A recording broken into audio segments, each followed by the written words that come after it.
Blog Talk Radio. Good evening and welcome. I'm Denise Bolds and welcome to Black Motherhood Empowerment. I am so glad you could join me this evening. We have an exciting show set up for you, and we're going to have a lot of fun and some empowering discussion to bring about awareness about something that's very personal to me, Black relationships. Anybody who's interested, you can call in at 347-857-2381. That's 347-857-2381. I am really personal about this topic, being single, being an African-American female, hearing about the Black man, hearing about relationships, hearing what the media portrays, hearing and seeing what's happening with Michelle Obama and her relationship with our President of the United States. It's all very deceiving in the media. We have a lot of tear down and tear about between our Black males and females in relationships about marriage, about divorce, about the hookup, about all these things. And it just really confuses me at this point because I don't know where the true essence of relationships has been pushed away to. I don't know how it's been taken away from us. Did we surrender it?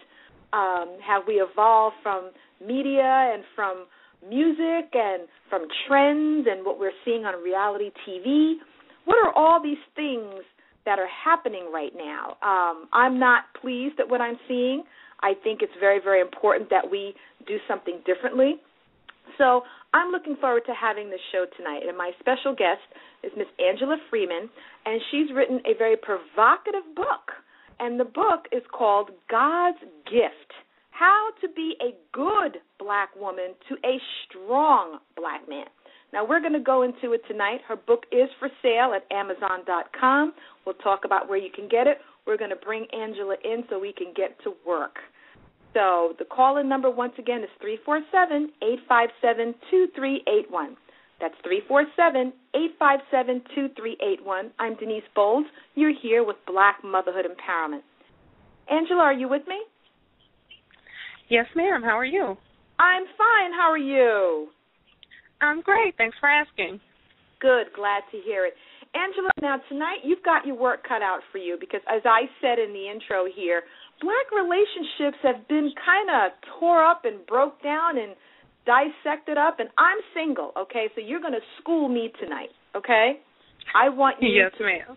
I want you to school me tonight. I want to talk about where did this whole tear down, bust up, break up thing happen here with the Black relationship? Can you start off by just telling us a little bit about yourself? Sure. Well, first of all, I think if I'm speaking on this subject, it's important to know that I have been happily married for 7 years.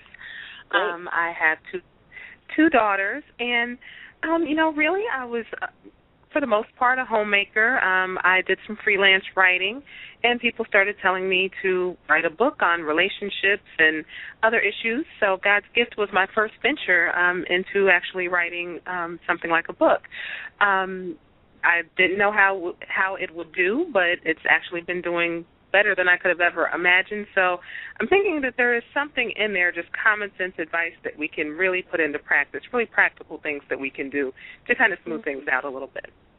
Okay. Well, congratulations on this first venture, and I'm really happy to be a part of it and to help you promote it and get the word out there and just really talk about this work that you're doing. Can you tell us, Angela, a little bit about some of the criticism you may have received so far about your work?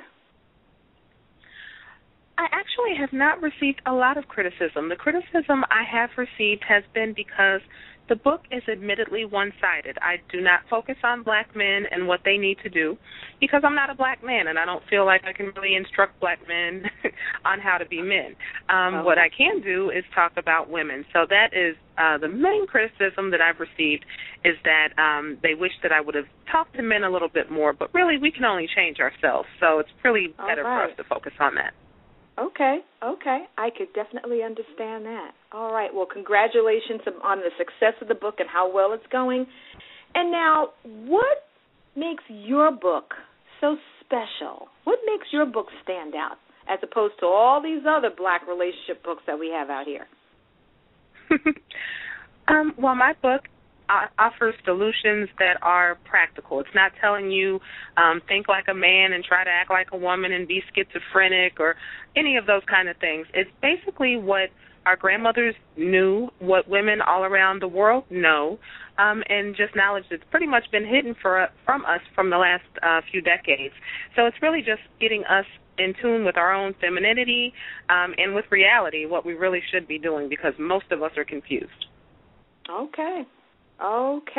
Now, with that being said, Angela's going to start to get to work now. What is the confusion that black women have today? What's that all about?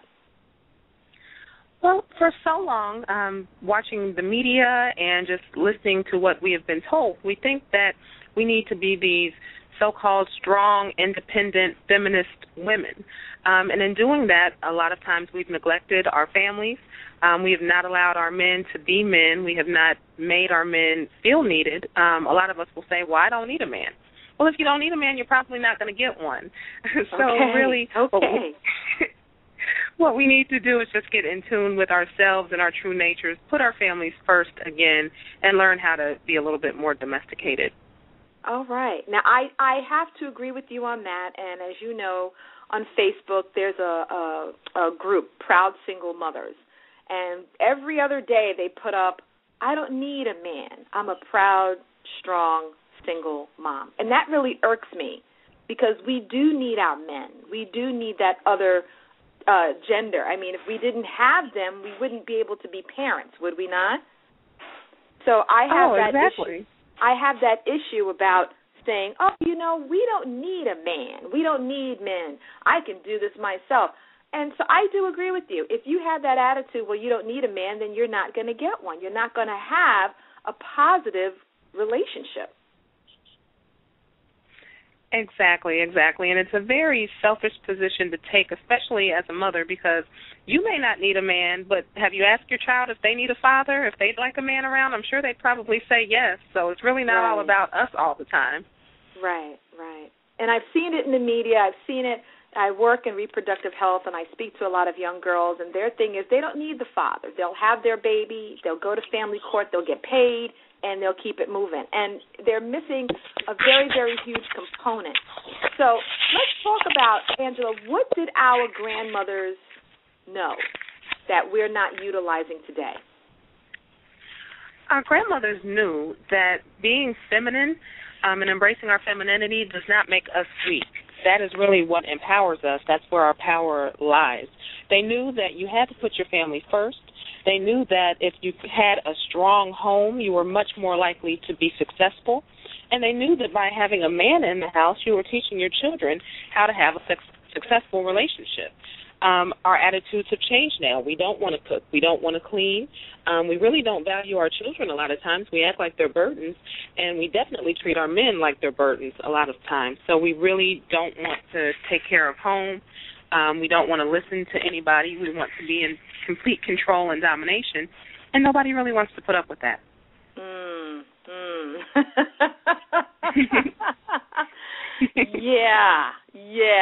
Yeah, I can definitely see that. That's definitely happening, and I see that as understanding. And how do we mistake strength for femininity? There's a very fine line with that, is it not? Definitely. We should always be strong. You know, we've had to be, just living in America. There are times when our men have not been able to step up to the plate, or they've chosen not to step up to the plate. And under those circumstances, we've had to do that. We've had to be strong. We've had to take on both roles, but that doesn't mean that it's ideal. A lot of times when we say strong black woman, it also includes a nasty attitude, cussing people out, not respecting people. We say we don't want to be disrespected, but a lot of times we do the exact same thing to other people, all in the name of being a strong black woman. That's not strength. That's really immaturity, and we usually get those two things mixed up. Okay. So let's start now. Okay, well, we did start. We basically said that our attitude, and we have to get away from that media-induced perception that we don't need men, because we do. And there's a fine line between femininity and strength.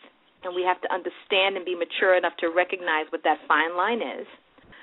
So now what do we do as far as being this good black woman? How do we keep going on with that platform? How do we still work on being that good black woman? What else do we need to do?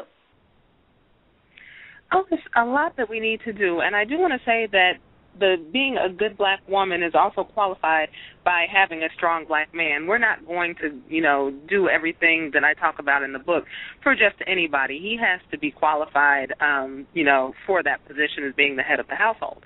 But the beginning is just to realize that we're not enemies. We're supposed to be one.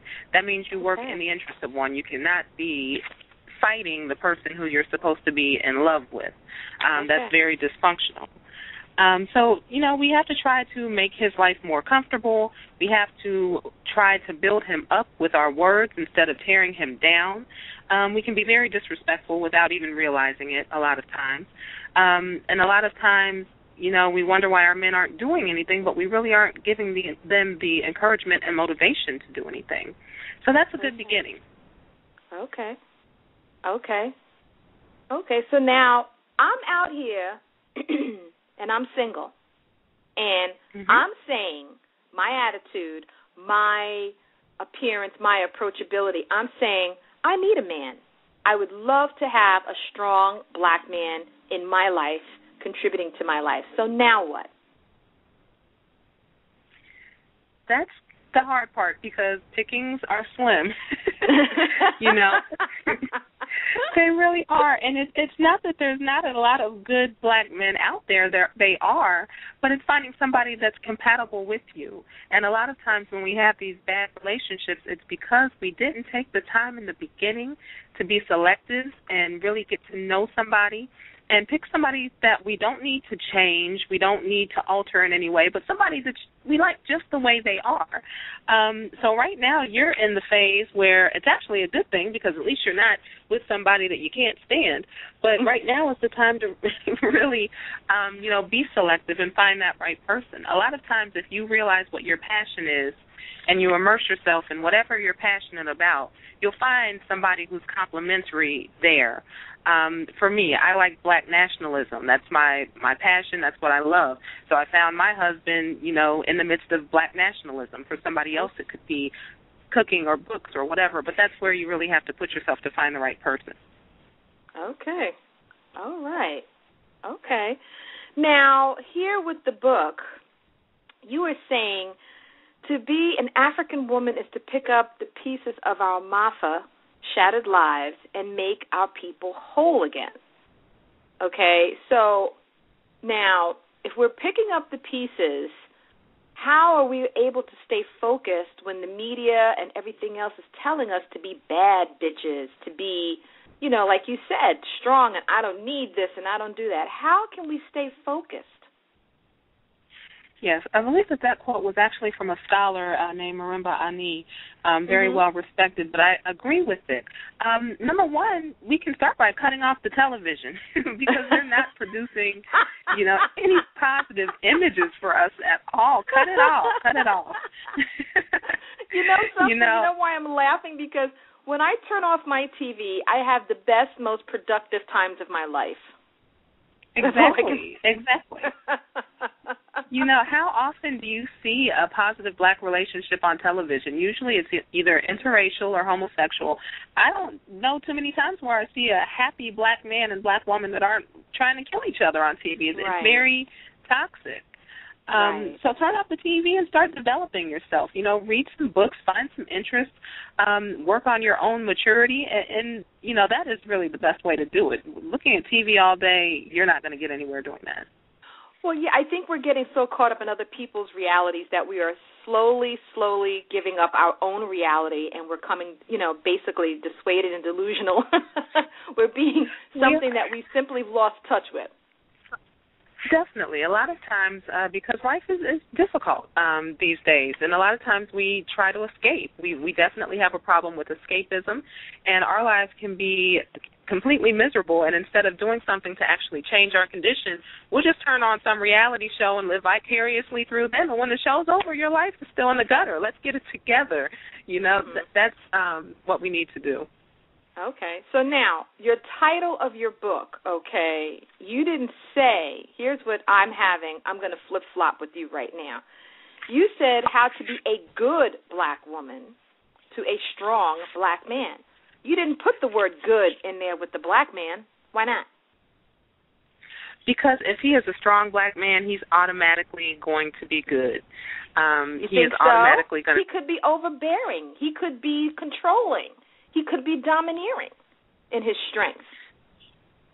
To me, that's not really strength. I guess it depends on how you define strength. I think when a man is emotionally imbalanced like that, that's really weakness. Same thing what I was saying with black women. When you get to that point of imbalance, that's not strength at all. That's weakness, and that's something you need to work on.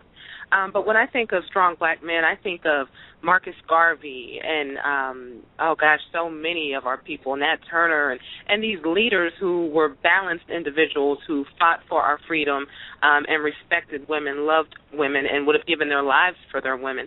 That's what I think of when I think of a strong black man. Okay. Just so that we understand that, because a lot of women are very misguided on what is a good man and what isn't. Okay? Oh, definitely. Point blank. Definitely. They I'll do this, and you're slowly taking away this man's masculinity. You're slowly doing a role reversal, and women really need to understand, if you want this, then this is what you have to look for. And certain roles that are out here today with black men are just not what they're supposed to be. Oh, not at all. For instance, a lot of women are attracted to thugs because they think that they're these strong alpha males. They're not alpha males. They're suicidal. They're suicidal and homicidal. There's nothing strong about being suicidal, about not valuing your own life. Not at all. So we definitely do need to get a healthy perspective on this. Okay. So far now, I know, that I have to look within. I have to work on myself. I have to come with a good attitude. I have to work on myself with my self-help, with my spirit, with my body, with my health. I have to understand that a strong black man is a good black man, okay? So what's the next step? The next step, I would say, is just preparing yourself for the family that you want to have. If a lot of women do not know how to cook, you need to learn how to cook basic meals. That's how you keep your family healthy. You need to learn about, natural health. I talk about natural health in the book. What are basic herbs that you can take to keep yourself and your family healthy? How are you going to raise your children? Are you going to put toxic ideas into their heads, or are you going to let them grow up and develop and be healthy? So many things that go along with that. How do you run your household? Do you know how to keep your house clean? Do you know how to have a peaceful environment in your home? Because you cannot have peace in the midst of chaos. All of these things are, like I said, things that our grandparents, most of them knew how to do and were very important, and now we don't see the importance in them. Okay. And that old adage, the best way to a man's heart is through his stomach. I mean, I remember Grandma, one thing our grandmothers knew how to do was burn, right? Didn't they know how to cook that food? That's right. They knew how to cook. Yes. They knew how to cook that food. And they knew how to make a lot out of a little, turn nothing into something. They were homemakers. And you can be a homemaker whether, you work full-time or part-time, or no matter what your situation is, you still have to come home and have to know how to handle that. Okay. All right, so now I gotta brush up on my cooking skills, because I've been out here as a single woman enjoying my singlehood, and I have to make sure that I can come back home and do all of that nesting and making that sanctuary. But here's the thing now. I've been single for a long time. This sanctuary is mine. This is a special place for me. How does a single woman get ready to let that sanctuary kind of open up a little bit and let somebody else in? I'm kind of set in my ways, Angela.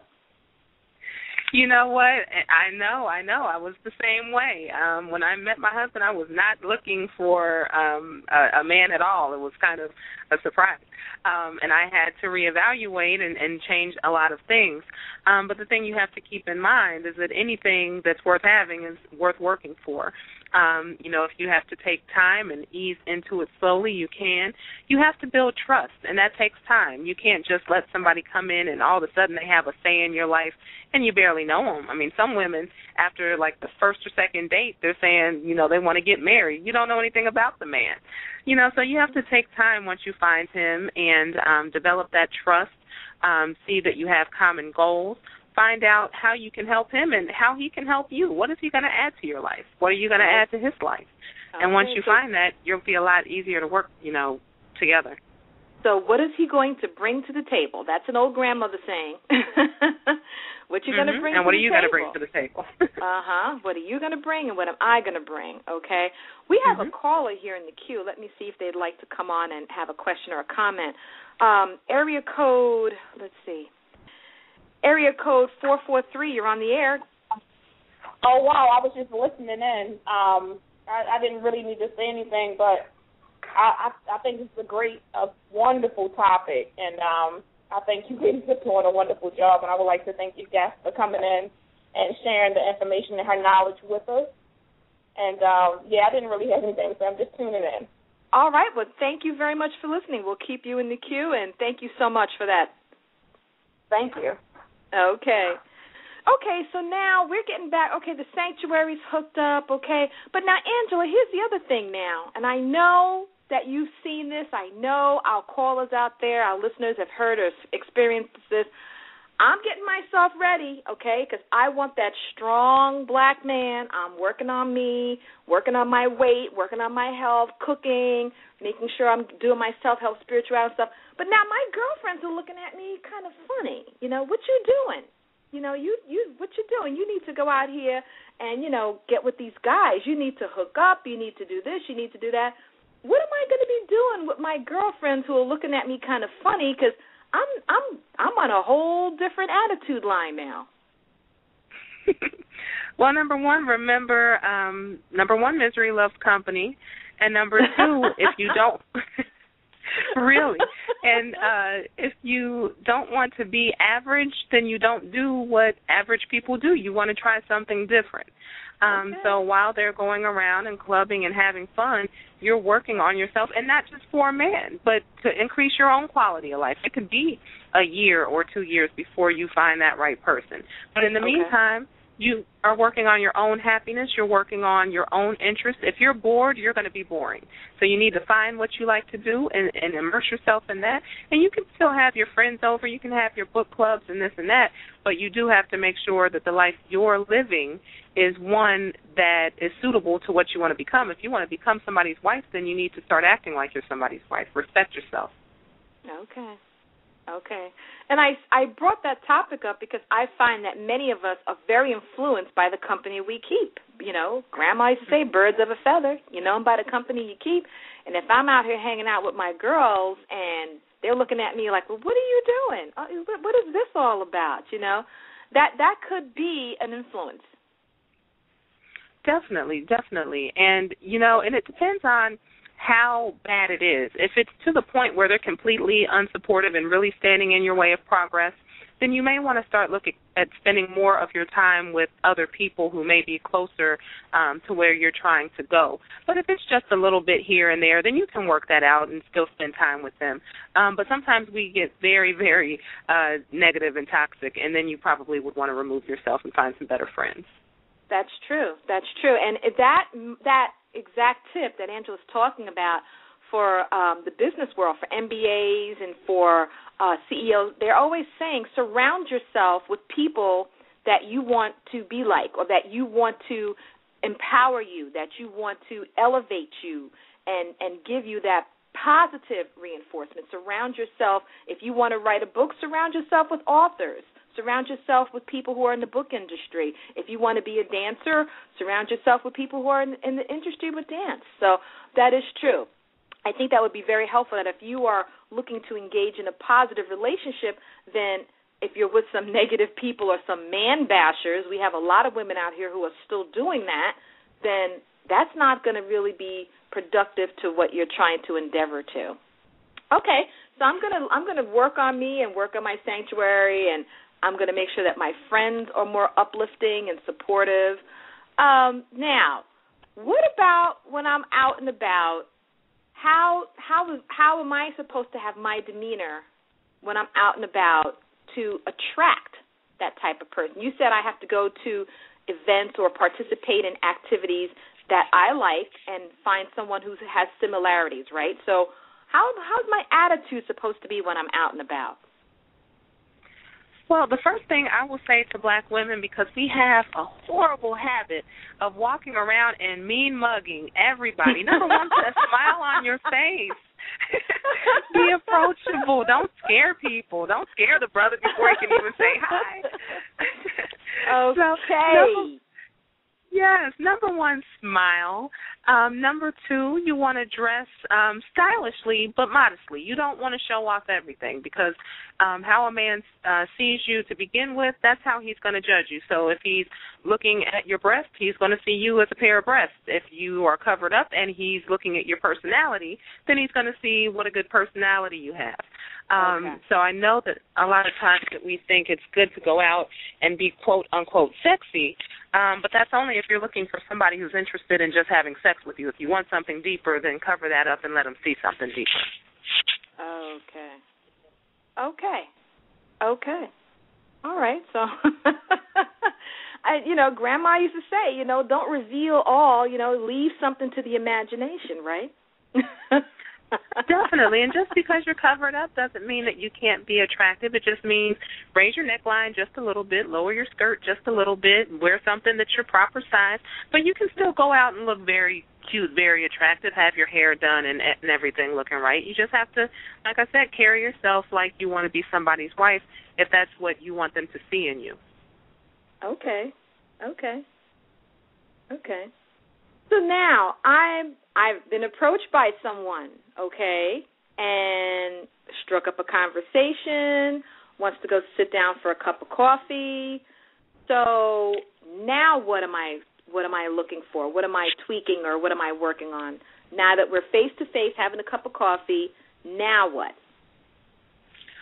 All right. Well, once you get to the courtship, you really want to pay attention to the brother. You still want to be working on yourself and making sure that you're right, but you want to listen. So many times on dates, we are so busy talking and telling all of our business that we don't listen to them. Woo! If you listen, that is gold right there. Sorry, I didn't mean to interrupt you, but that is gold. That's People gold. tell on themselves if you let them talk. If you just let that brother talk, all kinds of stuff will come out. And it also makes you have an air of mystery. When you don't tell them all your business right up front, that makes them want to know more about you. So while you're checking to see if he's crazy or some kind of deranged lunatic, if some skeletons going to fall out the closet, at the same time, he wants to know more about you. So it really works both ways. So that would be my advice definitely for dating. And make sure that what he's saying matches up with his actions as well. Watch the actions. Right. We'll talk about that in a minute. But if you're out there, if you know a couple of friends in the law enforcement or whatever, you can do a little background something on somebody. You can go online right here and put their name in and make sure they're not a sex offender or something. There's a lot of things that you can do right here on the internet just to get a little whiff of who the person might be. But I do agree with what Angela is saying, because as a social worker, one of the best tools you can have in assessing a person is simply listening. Just be quiet and just let them talk, and you'll be surprised what is revealed over a period of time with conversation. And you will be like, dang, I wouldn't have got that if I asked a direct question. But it does, the truth or whatever is there will manifest in conversation. That is so true. So that's a great tip, Angela. Great tip. So now, what about the actions? What you were just talking now about our actions. What are some of the actions now I got to be doing? And before I do that, too, I do want to add, I definitely would say a background check. I would also do a credit check and STD testing in these days and times. Okay. You have to know what you're getting into. Right. Okay. As far as actions, you want to, like I said, prepare your home. You want to start getting in the habit of communicating respectfully and positively, because once you start forming negative habits, they're very hard to break. So from the beginning, try speaking to the man with respect. Don't demean him. Don't emasculate him, any of that. You want to, cook for him occasionally. See what is his diet like. What kind of stuff does he want to eat? What is he interested in? You want to make sure if he says, that he's about one thing, is he doing that? If he says he loves his community and he's all about community, okay, well, what work are you doing in the community? Double check on all of those things. You have to definitely have your actions in check, but as I said, watch his actions. Make sure that what he's telling you is true. Okay. So now let's back up a little bit here because you gave us a couple of nuggets that we got to just make sure that we hone in. Okay, background check, credit check. Okay, that's true. You know a lot about a person by their credit. And the STD, sexually transmitted infections, okay? You can get herpes straight from kissing someone, okay? So if you need to have that talk, then don't be shy. Don't be shy. But now you're saying that the credit check and the background checks are also important too. Definitely, and I wouldn't say just because somebody has bad credit doesn't mean that you can't get with them, but it does mean that you know what you're dealing with because, okay, if they have bad credit and you feel like that's something you can deal with, okay, so you need to work on it. You don't want to find out somebody has bad credit when you're married and ready to buy a house. You want to know right now, and you want to know what happens, why do you have bad credit? Have you learned anything? Have you taken some credit courses? Are you still having the same habits? And that'll tell you a little bit about him. It's not an automatic, well, I can't get with you, but it definitely needs some discussion. Okay.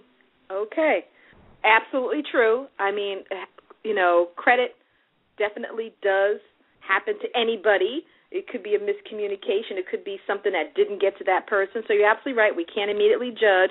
But you're right. What action steps is this person doing to rectify those things? And that's a very good point. That's a very good point. Okay. So that sounds good. Now, what are the other actions you were talking about now that we've got that on the table? Because I do agree. I think these topics need to be up and on above table so that there are no surprises, and you get a feel of how comfortable that person is if they're willing to be open in that discussion. So I think that's very important, especially the one about the STIs and stuff. You don't want to deal with that. What if this person has a lot of children or extramarital children out there? What do you say about that? Well, again, different women can deal with different things. So I never say, somebody is not worthy to have you. You kind of have to make that determination. But know that if somebody does have these children, normally it's not the children that's the problem. It's the women who are attached to the children. Oh, yeah. So you want to, meet those women and talk to them. If you settle down with this person, you're going to have to deal with her anyway, so get it out of the way. Talk to her, see what kind of man he is. Now, she may lie, so don't believe everything that she says automatically. But, find out what went wrong with the relationship. How is he as father? Because if he's a deadbeat to her children, he'll be a deadbeat to yours. What kind of money is being taken from his check and child support? That's major. Sometimes these women are getting major money for child support. Yes. If he's paying child support. So these are all things that you need to take into consideration and figure out, can you deal with them? Because honestly, sometimes we have our own issues. Maybe we have bad credit. Maybe we have a lot of children too. There's somebody out there for everybody. You just have to figure out if this person is for you. Okay. And something, you will, once again, through that key skill that Angela and I just talked about, listening, if you're willing to meet that baby mama, which I hate using that term, but that child's mother, okay, if you like that, go right ahead, use that term, but if you go ahead and meet her, and just by her talking, you can pick up some nuggets of what can help you out in this relationship, and you'll be surprised what you find out. So that's another good key to understand, because if this man can commit to his children and uphold his children and be there for his children, then there's a very strong likelihood he can be there for you and commit to you and be able to contribute as well. So that does say a lot, but if he's evasive, if he's avoidant, if he's not upholding his responsibilities, that could be a little difficult. That definitely could be a little difficult. So I agree with you, Angela. We tend to make the other woman out there who's had the children, who's a divorcee, we tend to villainize her. We tend to make her the bad person. And we shouldn't be doing that. Relationships break up, relationships dissolve, relationships don't work out. But I still think that there should be that sisterhood of womanhood together where we can respect one another. So I really do appreciate you saying that. Definitely. And the one thing I would add to that is if the brother has a lot of children by a lot of different women, that would be a warning sign and something you need to investigate. Because, Run! Yeah. I mean, sometimes men mature as they get older, but I'm going to tell you, if a man has that many children with that many women, he obviously does not respect himself or his body. Sometimes we give men a pass and say, oh, men will be men. No, men need to respect their genitalia just like we need to respect ours, and if he's been giving it up like that, that could be a pretty serious sign of something going on. Right, Angela, because what a lot of women don't understand, all those children out there are all what? Unprotected sex that this man is engaged in, and that puts him at a higher risk for a sexually transmitted infection. So you're not just sleeping with him, you're sleeping with all the other women he'd already slept with and had unprotected sex with. Exactly. So that kind of stuff you really have to think about. Yeah, he's a baller. Yeah, he's got 6 kids out here. But that's 6 unprotected episodes that he's gotten himself into. And who knows what he picked up along with a kid. So you have to be careful with stuff like that. So I definitely do agree on that. Absolutely. Absolutely. Okay, so now we're starting to see that, this person has some merit. There's some things we can work out. How do we maintain this friendship and not do what everybody else is doing, the hookup? Yes, and I definitely discussed that in the book. That is the last thing that you need to do when you are trying to get to know somebody is to get to know them intimately. That will totally take your focus off. You can't concentrate. And they say love is blind. Once you do that, you're not really paying attention and looking for warning signs or anything like that. So I would suggest meeting in public places until you are ready to make that commitment. If you think that you don't have self-control or he could talk you into doing something that you'd rather not do, then meet in public places. Take it very slow. If he respects you and he's interested in spending his life with you, he'll wait. You have your whole lifetime to do that. Also, if he's able to do that, that shows that he has some maturity. A lot of times we will have sex with somebody and we don't even know their Social Security number. Why are you having sex with somebody you don't even know their Social Security number? That means if you don't have a reason to know somebody's Social Security number, that means you're not building anything. You really don't have anything going on. I mean, it's ridiculous. And sometimes we're more protective of our personal information than we are of our bodies. There's a problem with that.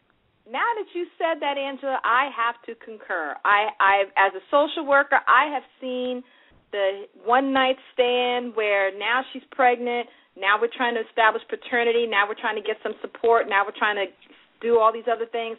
What's the father's last name? I don't know. What's his date of birth? I don't know. What's his first name? He goes by Pookie. Okay. Well, now, what do you do with all of that? You can't do very much with it. So it's true. It's true. You really need to make sure that you know this person that you are allowing inside of your body. And I do say that, lust versus like. How long will that relationship last if you two are together and you kind of hit it on the first date? He's really good in bed. You're getting that nice D, but there's some other little red flags that you're just not paying attention to because you're so distracted on the D. So I do agree with you on that, Angela. That's really Definitely. And a lot of women will say, well, what if you don't have sex with this person and you wait and then you like them and then you have sex and it's bad? Well, I mean, there's things that you can do. I also have a chapter in the book that talks about intimacy and talks about your role in improving your sex life if things aren't going the way you want them to go. You basically teach and train that person. You know, everybody's different. Everybody likes different things. So just because it may not go well the first time doesn't mean that it's just going to be horrible or anything like that. And just being in love with somebody will make things a lot better and a lot deeper than it is in just a one-night stand. So there's definitely responsibilities that we have to take if we're going to be mature adults in building something, because a family is like a business. It's something that you build and something that you should see flourish and prosper. It's not just this lovey-dovey feeling all the time. It's not about lust either, because there's going to be some days where sex is the last thing on your mind. You just don't want to be bothered. It's just not going to happen. So I definitely do understand that. However, for the black man out here now, you know the media, you know the stereotype, you know the stigma, you know the norm is, if he can't throw down, if he can't lay pipe well, as Grandma used to say, then he's got to go. You know, that I'm not telling anybody to be in a relationship where they are not satisfied, not at all. It is very important. You know, if things are going well, it doesn't seem that important. But when things aren't going well, all of a sudden that importance kind of creeps up a little bit. Yes. But what I am saying is there are things that you can do that you can work on a sexual relationship, and even, you know, if things are okay, they can still be better. You can study, you can buy books. I mean, sex is something that we don't study as a form of healing, as almost like a craft that you can perfect. It's not something that you just come out, you know, perfect at. It's something that you can work at. So there are things that you can do. There are different techniques that you can use. But, yes, it is very important. I would never tell somebody to stay in a relationship that's not satisfying them, but I would say don't be lazy and try to work on it. Okay. Because it can always be better. It could always be better. We have to maintain that understanding. Definitely maintain that understanding. Now, we've been established here. We're having a friendship here. What differentiates this guy from just being the friend or being the one that, I don't think this one is going to really work out for me? Well, you know what? Often the friend is the one you need to be with. And we do that. It's the silliest thing that we do sometimes. We'll have these friends, and the friend is the perfect guy. Sometimes he's responsible. He usually likes us. That's why he's our friend. He's hanging around hoping to be more than that. You know, but sometimes they're too nice, and we want somebody a little more rough around the edges or something like that. If there's an attraction to somebody that is a friend and has really been a good friend to you, not a friend with benefits, but a true friend, you know, that's something that you should explore. That could be the man that you're looking for and you just don't see it. Okay. Yeah, and we do see that. You know, the guy who you can call at 2:30 in the morning because you're stuck on the road with a flat tire, and he comes out and helps you. Whoa. Right. That is a friend. That really is a friend. Or if you're sick with the flu, that person is sitting with you in the emergency room. That's a friend. That's a person that'll be there when the things aren't looking so good and when the things are looking pretty good. So that's a very good point. That's a very, very good point. Angela, you know, we only have about maybe 15 minutes left of the show. I want to make sure that you get in your important points that you'd like to share with our listeners. So was there anything else that we need to talk about that you really feel is pressing in this conversation that you want to make sure the listeners understand? Well, I would just say, you know, we've talked a lot about dating and finding the proper mate, which is great. Once you get that mate, you have to honor and cherish your relationship. You have to take responsibility. Keep your family healthy. Do some research. Watch what you're feeding them. Watch what medications you're allowing them to have. And as I said, build them up, because you get this man and he has so much potential. You can devastate that. You can kill that by constant complaining, constant nagging, never being satisfied. When you're never satisfied, men kind of lose the desire to satisfy you because they figure, well, I can't do it. I'm not, you know, good enough, so why even try? So encourage them. When they come home, ask them how their day was.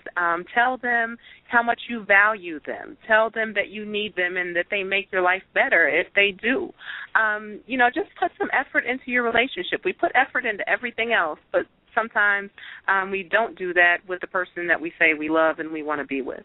Yeah, for the black woman, we put a lot of effort into our hair and our nails, and we don't put that into our relationship. So, yeah, I can understand that. Now, what about this whole premise with black women, Angela, that they want to fix somebody up? Oh, I can change him. Oh, he's a fixer-upper. I could do that. What do you say about that? That relationship is doomed to fail. Men will not make a sincere change just because you want them to. You get somebody who you like as is, because chances are they are not going to change. Even if they pretend to change, the true colors are going to come out sooner or later, especially once you get married and move in. Nobody can keep up a front 24/7, and you're going to see how that person really is, and you probably are not going to like it.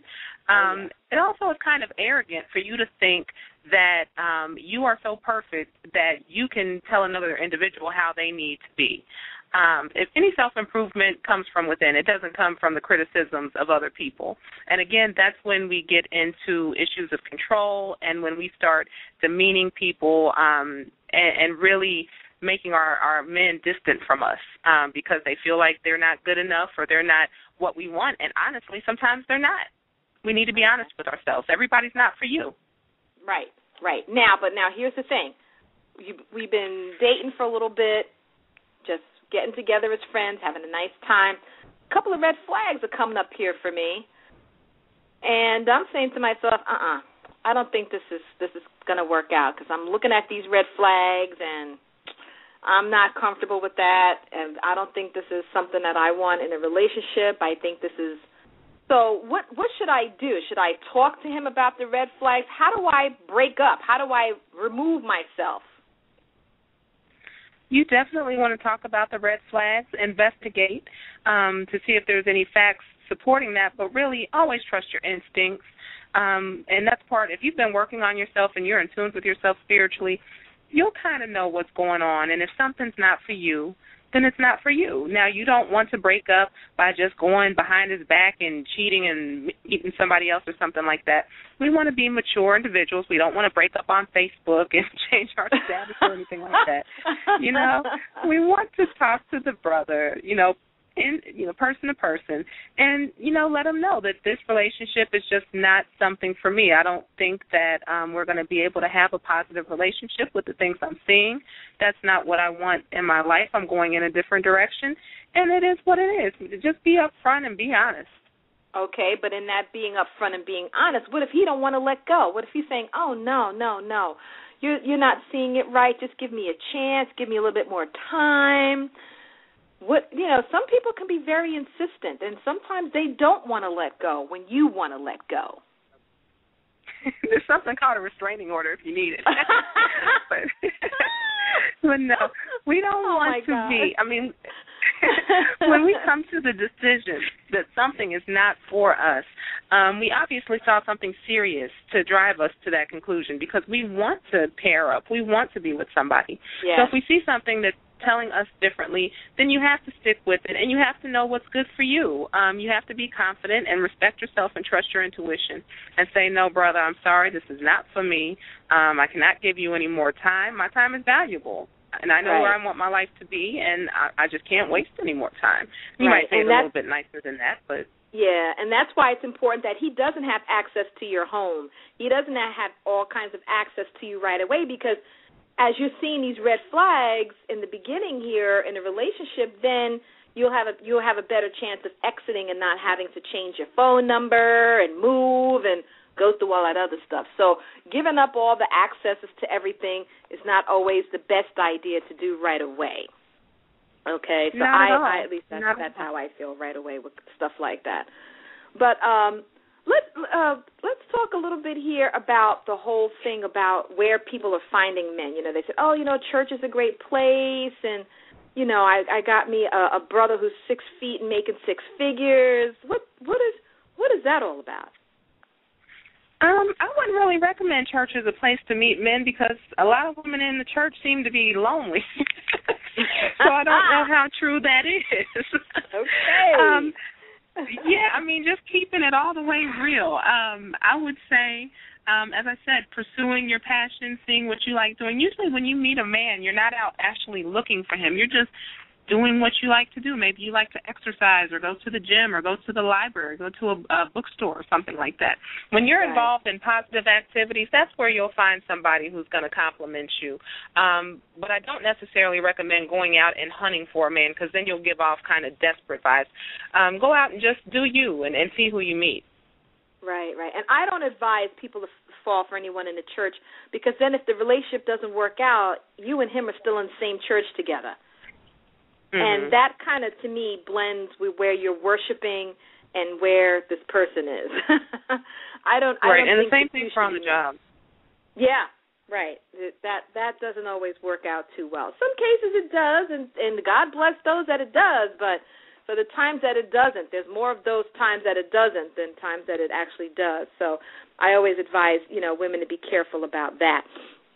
What else do you want to recommend or suggest to the readers about your book? Any other key factors in the book that you would like for the women to hone in on? Well, we've discussed so much today. I would say definitely the parts of the book that you might not expect to be in there are the parts on natural health, the parts on cooking and raising children. I would definitely look at those, because a lot of people just focus on the communication part and not everything else. And it's a really easy book to read. You can read the whole book in a day or two if you just read right through it and then go back and focus on specific topics that you might need to work on. But I would say controlling your anger, working on being positive, and working on being happy so that you can make your family happy. You have to spread that, but you can't do that if you're not happy. All right. So a man doesn't complete us. I need a man. I know all my other girlfriends have a date, and I don't have a date. We can't go out there, as you're saying, Angela, with that desperate attitude. No, not at all. Of course, we do need men, and I do feel like that we are two halves of a whole, and coming together is great and all that, but you have to also be whole within yourself. You have to be able to stand your own and be happy and be balanced, and bring that to the relationship. How do we let our black men take the lead, Angela, when we've been self-sufficient for so long? As I said, it takes a lot of trust. It takes a while to trust somebody, and it can be a gradual thing. Be honest with them and say, brother, look, I've been on my own for a while. I've been in relationships where, maybe the man took advantage of me allowing him to be in a certain position, so it's going to take me a minute to really be able to put you in that position, but be patient with me and work with me. And then slowly, as you gain trust, start letting go of the reins a little bit and see, how he reacts, see how he handles himself, and let him build that trust that, he's capable of doing it. Okay. Now let's wrap this up, but there's one key thing here that I know as a black woman, and I know you've seen it, and I'm sure you've written about this. Trust in yourself, that whole instinct factor, that little voice in your head. A lot of black women don't give themselves a chance to hear that inner voice. We don't listen to ourselves. We're so busy, being out there. But if you sit still, with meditation, with reflection and prayer, and even a quiet prayer, just listening and building up that inner trust. A lot of black women do not trust themselves. What do you say about that, Angela? I agree, which is crazy because we have, that inner voice that we have is probably stronger in black women than anybody else, but we don't listen to it. And that's another reason why I recommend turning off the television. It gives you time to think when you don't have a lot of things going on in the background.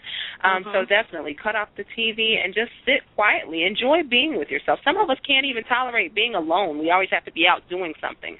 Right. Sit still and get in touch with yourself and definitely listen to that voice. You won't go wrong if you do that. Right. And I found that out through my own personal experiences that for a while I was not listening to that inner voice. I did not trust myself. I would go to my girlfriends. I would go to my mom. What do you think? What do you think? What do you think? And it really is about me, and it's really about what I want and where I am.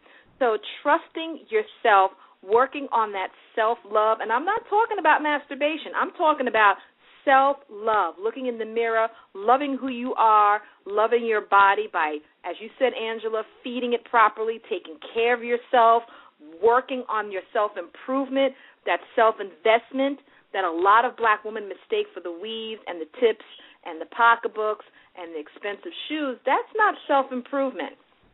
That really isn't. That's all very external. I'm talking about that internal self-improvement, which is what this book could help you achieve also, hint, hint. But I think we need to work on ourselves and have that instinct, that trust built up, and we need that self-love. What do you think? I agree. If you love yourself, then you'll be able to do things like we were talking about earlier. How do you break up with somebody? Well, if you love yourself and you value your life and your time, you're not going to let somebody waste it. You're going to be true to yourself, and that is a major part of finding a strong, good black man to spend your life with. All right. Well, we have 4 minutes left. Angela, could you tell the listeners about where to find you, about where to find your book? Do you have a web page? Do you have a blog? Do you have, tell us all that. Sure. I have a radio program every other Tuesday on an internet radio station called War on the Horizon. It's every Tuesday from 7 to 9 p.m. Eastern Time. My books are available at War on the Horizon. They're also available on Amazon. I also have a book out right now called Conscious Entertaining, which teaches how to entertain people at home and be more home-based. I have a blog called Message to the Black Fam, and it's spelled message, the number 2, the Black Fam, F-A-M, like family. Right. So you can check me out there as well. And those are the major ways to find out about me. You can always shoot an email to liberation@waronthehorizon.com for more information. All right. So why is it War on the Horizon? What's that about? That's been popping up a lot. Sure. They are a group of black nationalists, and they just so happen to have a very, very good radio program lineup, and so I do a lot of work for them. And they're my biggest support, so I always have to promo them. All right. Sounds good. I may have to hook up with them because, as you know, I'm also an author of Raising Princes to Be Kings, a single black mother's guide to raising her black son. So sure thing. We definitely have to support one another and enrich one another and make positive contributions, which I'm all about. So that sounds great. Yes, ma'am. I think that you'd enjoy it. They have a lot of things that would be beneficial for single women trying to raise young sons. All right. So now we have 2 minutes left. I really want to thank you for joining me on the show. This has been so good. And, I don't think a couple of years ago I would have appreciated your work like I am now because I have evolved as an individual. I have grown up. I have done a lot of self-reflecting. I have done a lot of self-work, Angela. So I really applaud the work that you're doing, and I really appreciate it. And I'm really thrilled that you were able to be on the show. Thank you so much for inviting me. I really enjoyed myself. Yes, I have too. It's been really, really good.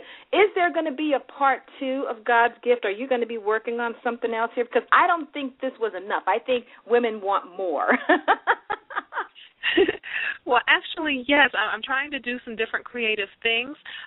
Over the summer on my program, I'm going to be doing a series of shows on God's Gift. I'm also working on an online class that you'll be able to take on how to communicate better within a relationship. Right. That should be sometime this summer, so that'll be exciting.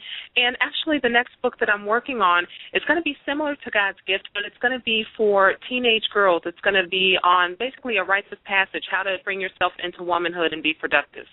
Ooh, now that sounds good.